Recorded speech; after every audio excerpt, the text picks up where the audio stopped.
Commissioner Howe, we are ready when you are. Great. Well, welcome everyone and good afternoon. Welcome to the Health Service Board Budget and Finance Committee of February 9th, 2022. Would you please call the roll? Thank you, Commissioner Howe.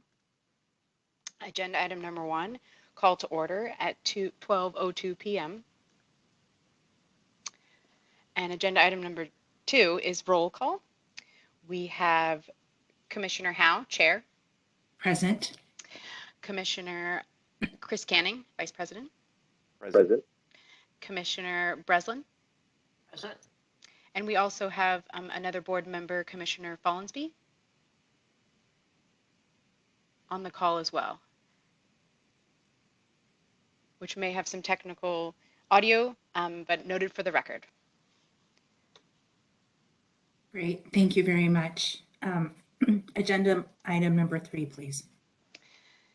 Thank you. Agenda item number 3 is the approval of the San Francisco Health Service System fiscal year 2022 to 2023 and fiscal year 2022 to 2023 to 2024 proposed general administrative budget. This is an action item and will be presented by Iftikhar Hussain, HSS CFO. I'll be giving presenter privileges over momentarily.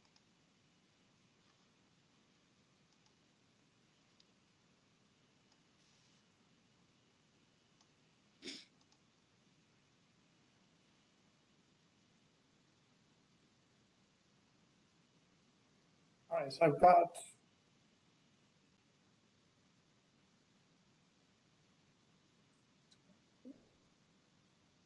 all right, can everybody see my screen?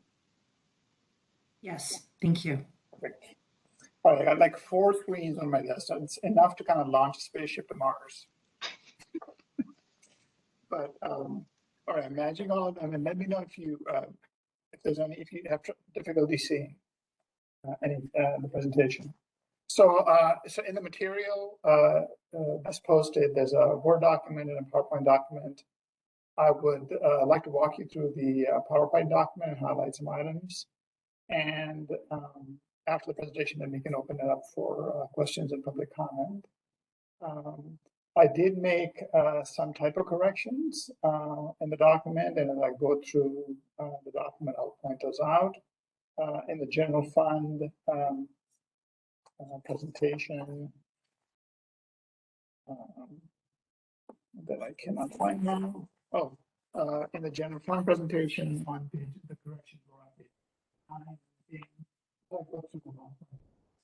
9. They're basically not substantive changes. Oh, Iftikhar, it sounded a little muted, or maybe a mic was covered. Just want to make sure we're hearing you clearly. So is this all right now? Yes, thank you. Okay. I think, yeah, when my hands from my mouth, that's what happens. All right. So with that, thank you for the opportunity. This is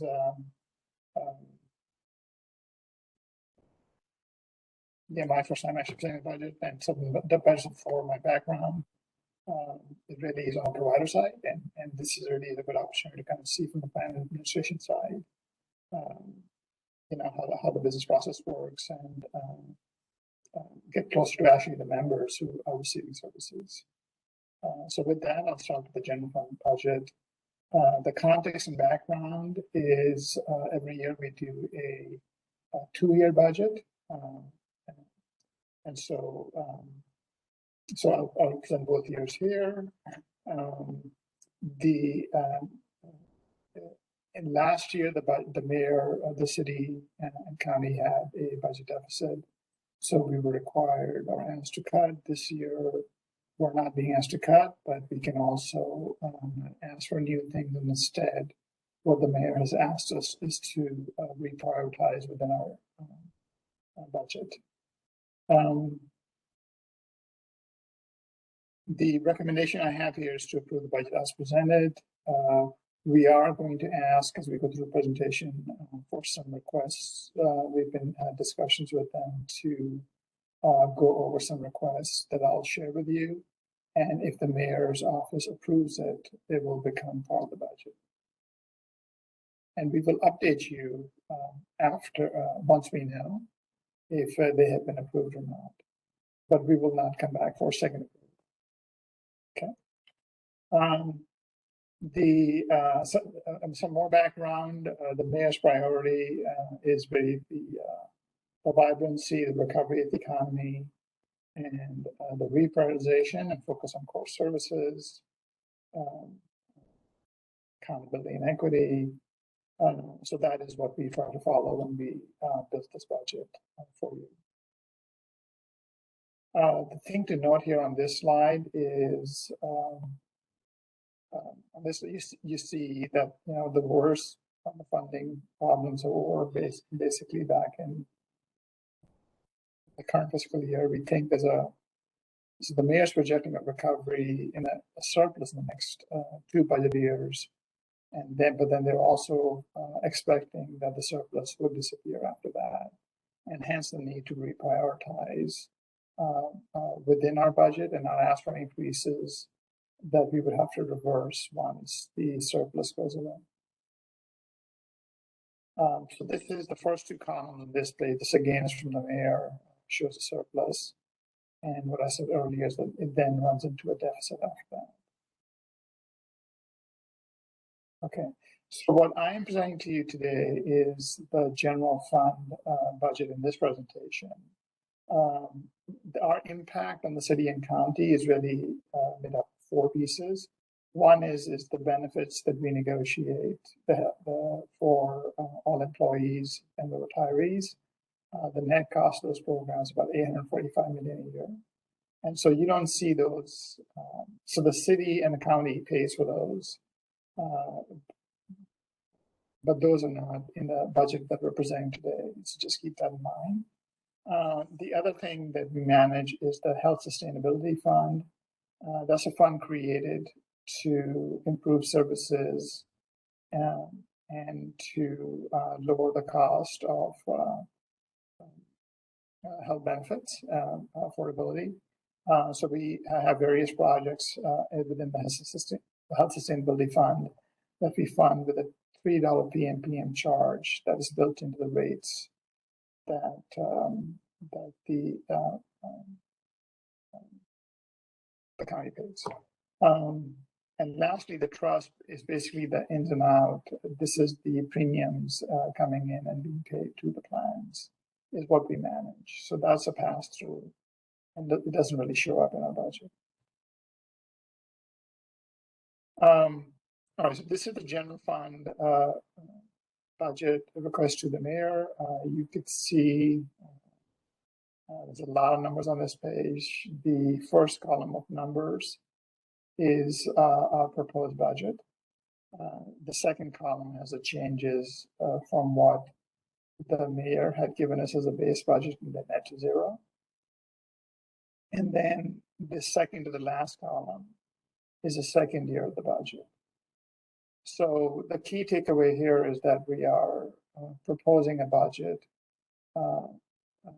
that is equal to what the mayor had asked and making some minor changes within the numbers that were allowed.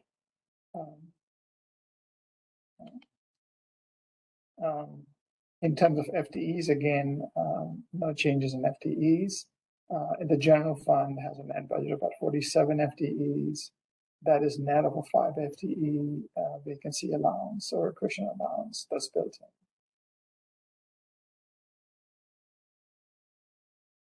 And in the non-labor budget, pretty much same store. The tables that in the accompanying material and the cover letter has a lot more detail of the items going into these categories. So the biggest item here you see is contracts, and that's really our actuarial services. And also the mental health, the EAP program that we run, make up the bulk of the contracts.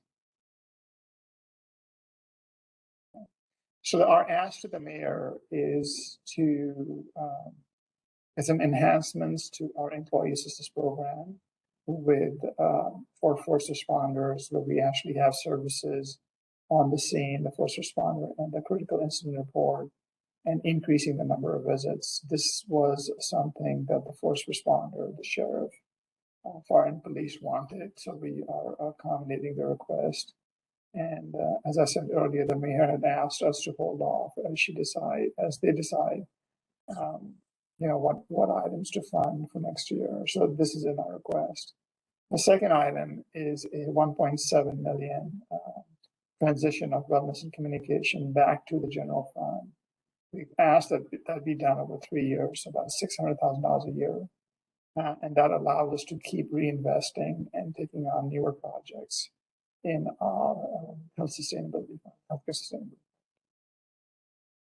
So those are my slides on the general fund. Happy to answer any questions. Great. Thank you for your presentation, Iftikhar. Board members or committee members, rather, are there any questions from Commissioner Canning or Commissioner Breslin? I move that we approve the San Francisco Health Service System fiscal year 2022 to 2023 and fiscal year 2023 to 24 proposed general fund administration budget. This is Chris Canning, and I second that motion. All right, so we have a motion and a second. So I guess we're ready for public comment. Thank you, Chair Howe. I'm going to be taking back our screen sharing so that I can show our public comment visual instructions.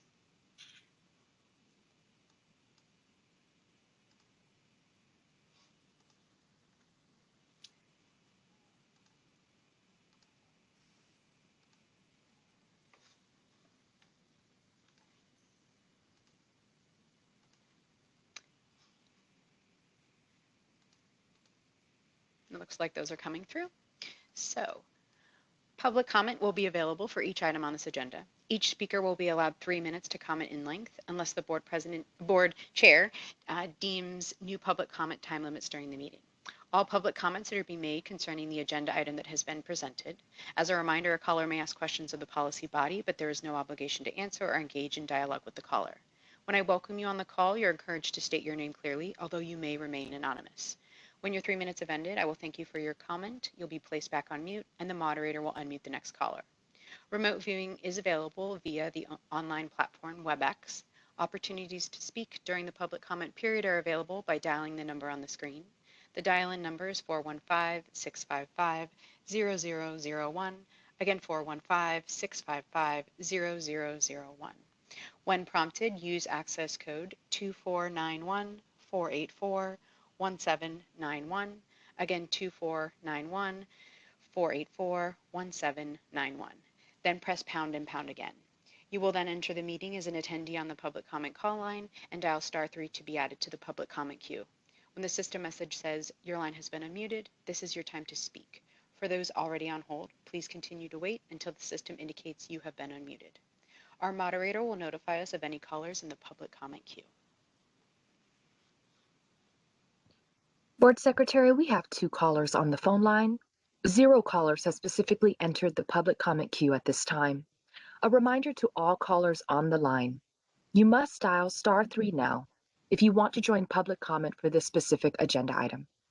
We will wait 5 more seconds and then close public comment for this agenda item.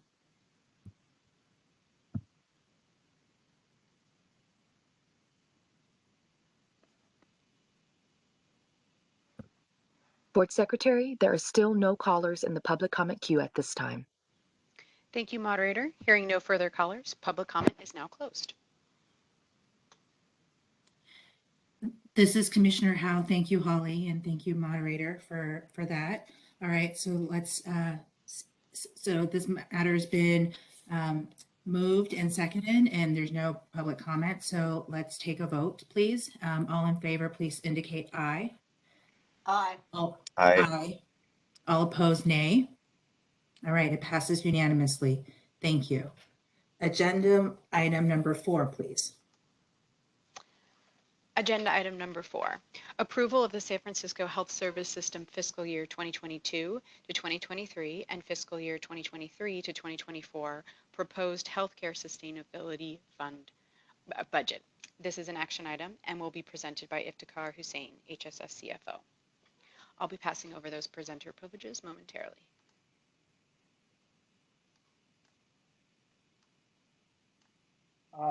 Good afternoon once again. Let me get my screen to show up.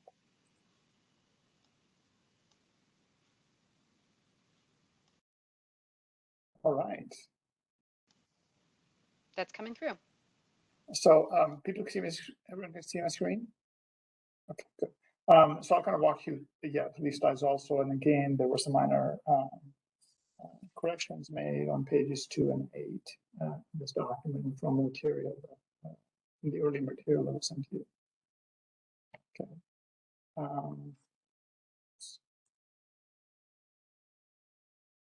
So the Healthcare Sustainability Fund was established by the City Charter, Section 8.423.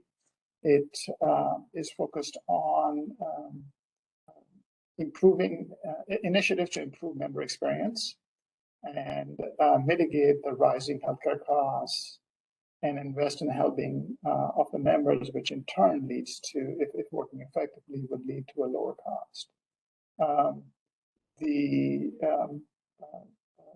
The fund so far has been accumulating surpluses every year as it's unused. And so every year about $2.5 million comes in, and we identify initiatives and present you a budget of what we would like to cover with those funds. And for the next couple of years, as you see in the later slides, that we are planning to dip into the beginning balances. The projects that we have funded, which are ongoing, are updated member communications, providing e-benefits, where members can sign up for benefits and change their benefits online.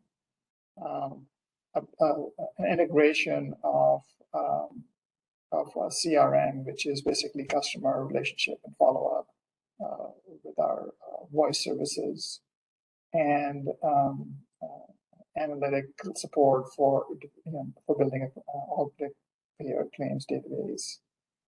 The RFPs for health plans, where we bid out new providers, new plan providers, that's done every 3 to 4 years. Those activities, those RFPs are also funded with the Healthcare Services Fund. So you see the recommendation here, and again, if the if mayor approves our request, which is to move some of the funds over to the general fund, then that would free up more funds, and today's motion would cover that change.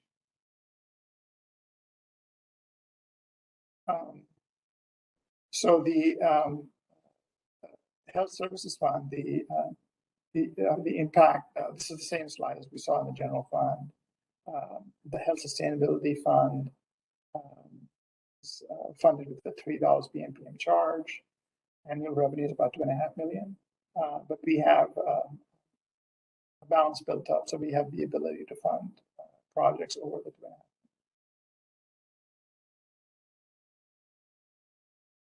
So these are our goals that I had outlined earlier: the healthcare costs, member engagement, open enrollment communication. And I want to share some data that shows that we've actually been able to make a really positive impact in achieving these goals. So for healthcare costs, this is the 2020 year rate increase from the prior year.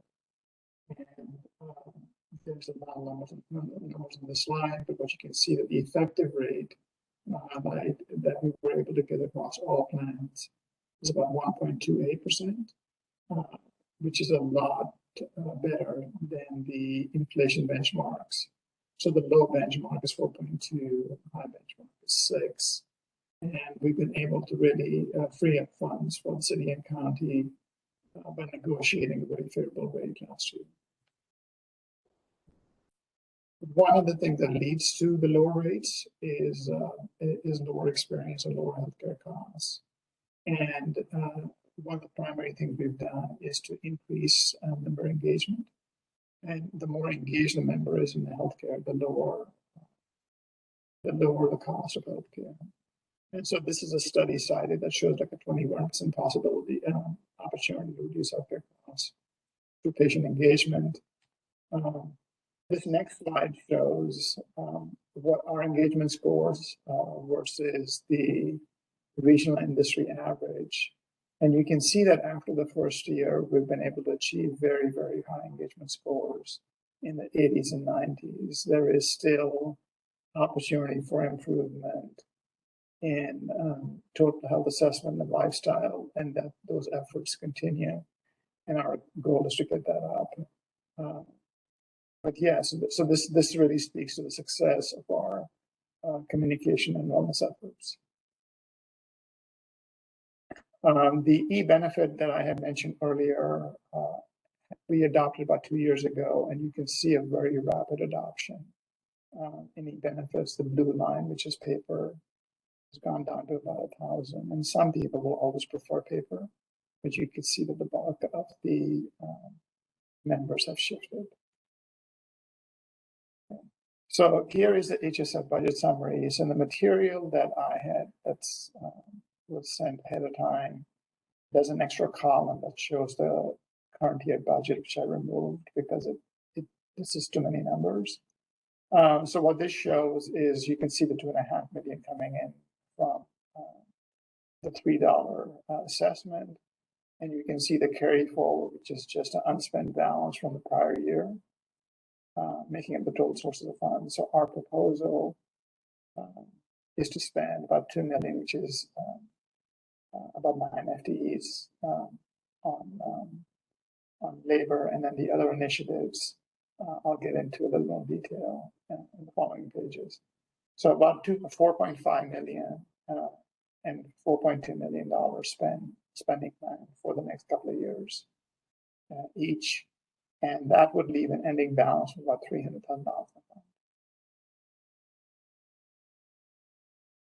The labor, like I said, is about 9.5 FTE. That's pretty stable for the next couple of years. If you look at the other expenditures, the bulk of them are member communication and initiatives to reduce healthcare costs. There is a contingency and special project which had to do with the mostly consists of the dependent eligibility audit that we are planning. We had originally planned for that to occur in the current year, but we delayed that into the next fiscal year. This is the transition plan to take our budgets and take some of the ongoing activities and transition them over to the general fund over 3 years. So this is the $600,000 a year that we have asked the mayor, and we are pending her decision.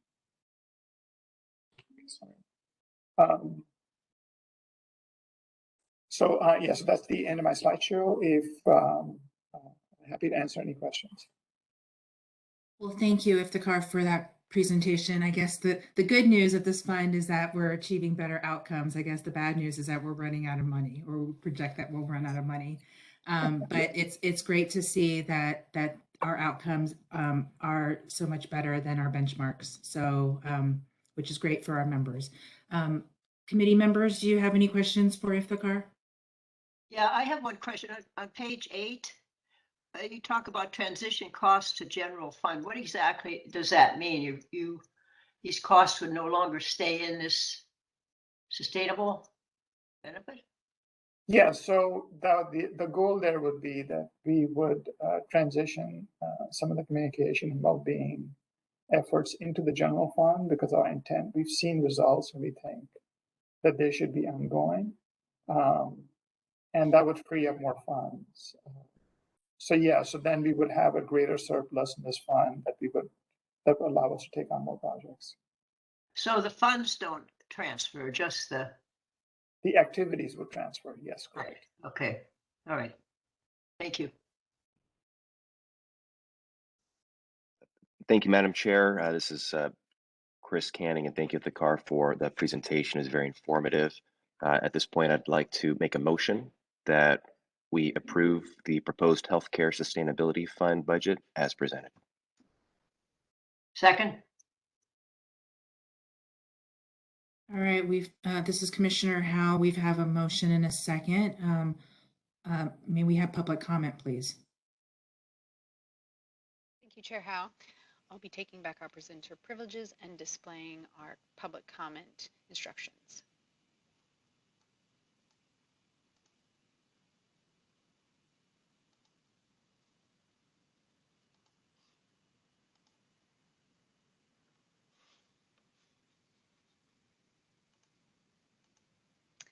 Public comment will be available for each item on this agenda. Each speaker will be allowed 3 minutes to comment in length unless the committee chair deems new public comment time limits during the meeting. All public comments are to be made concerning the agenda item that has been presented. As a reminder, a caller may ask questions of the policy body, but there is no obligation to answer or engage in dialogue with the caller. When I welcome you on the call, you're encouraged to state your name clearly, although you may remain anonymous. When your 3 minutes have ended, I will thank you for your comment. You'll be placed back on mute, and the moderator will unmute the next caller. Remote viewing is available via the online platform WebEx. Opportunities to speak during the public comment period are available by dialing the number on the screen. The dial-in number is 415-655-0001. Again, 415-655-0001. When prompted, use access code 2491-484-1791. Again, 2491-484-1791. Then press pound and pound again. You will enter the meeting as an attendee on the public comment call line and dial *3 to be added to the public comment queue. When the system message says your line has been unmuted, this is your time to speak. For those already on hold, please continue to wait until the system indicates you have been unmuted. Our moderator will notify us of any callers in the public comment queue. Board Secretary, we have 2 callers on the phone line. 0 callers have specifically entered the public comment queue at this time. A reminder to all callers on the line, you must dial *3 now if you want to join public comment for this specific agenda item. We will wait 5 more seconds and then close public comment for this agenda item.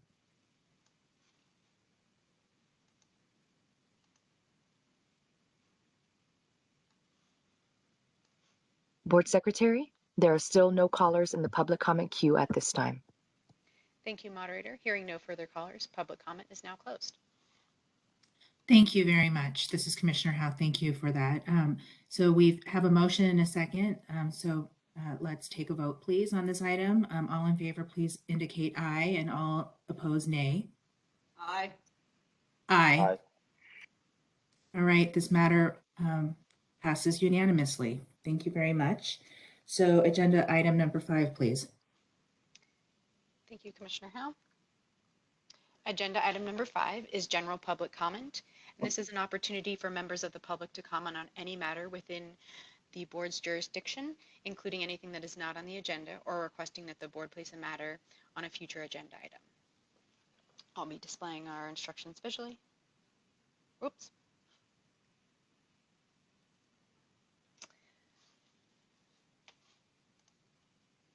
Public comment will be available for each item on this agenda. Each speaker will be allowed 3 minutes to comment in length unless the committee chair deems new public comment time limits during the meeting. All public comments are to be made concerning the agenda item that has been presented. As a reminder, a caller may ask questions of the policy body, but there is no obligation to answer or engage in dialogue with the caller. When I welcome you on the call, you're encouraged to state your name clearly, although you may remain anonymous. When your 3 minutes have ended, I will thank you for your comment. You'll be placed back on mute, and the moderator will unmute the next caller. Remote viewing is available via the online platform WebEx. Opportunities to speak during the public comment period are available by dialing the number on the screen. 415-655-0001. Again, 415-655-0001. When prompted, use access code 2491-484-1791. Again, 2491-484-1791. Then press pound and pound again. You will enter the meeting as an attendee on the public comment call line and dial *3 to be added to the public comment queue. When the system message says your line has been unmuted, this is your time to speak. For those already on hold, please continue to wait until the system indicates you have been unmuted. Our moderator will notify us of any callers in the public comment queue. Board Secretary, we have 2 callers on the phone line. 0 callers have specifically entered the public comment queue at this time. A reminder to all callers on the line. You must dial *3 now if you want to join public comment for this specific agenda item. We will wait 5 more seconds and then close public comment for this agenda item.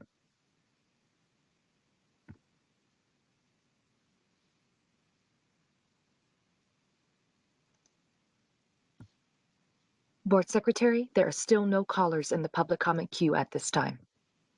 Thank you, moderator. Hearing no further callers, public comment is now closed. Thank you very much. Let's move on to agenda item number 6, which is our adjournment. Oh, Madam Chair, yes. if I may, Abby Yant, Executive Director, HSS. I just wanted to acknowledge and thank Iftikhar for stepping in and putting this budget together in a brand new world and brand new system so effectively and efficiently. And it's been a pleasure to work with him, and wish us all luck on getting the enhancements through the mayor's office. But I think we're in good hands with Iftikhar leading the way. Thank you, Director Yant. And yes, thank you, Iftikhar, for your first trial by fire experience with this board and this committee. So thank you very much for your hard work in understanding the ins and outs of this budget, and actually 2 pieces of the budget. So we look forward to hearing from you at tomorrow's board meeting as well. All right. Well, then, without further ado, I think we are adjourned. So thank you, everyone. Have a great afternoon, and see all of you tomorrow. Bye. Thank you, Bye-bye. Chair Powell. Adjournment at 12:34 p.m.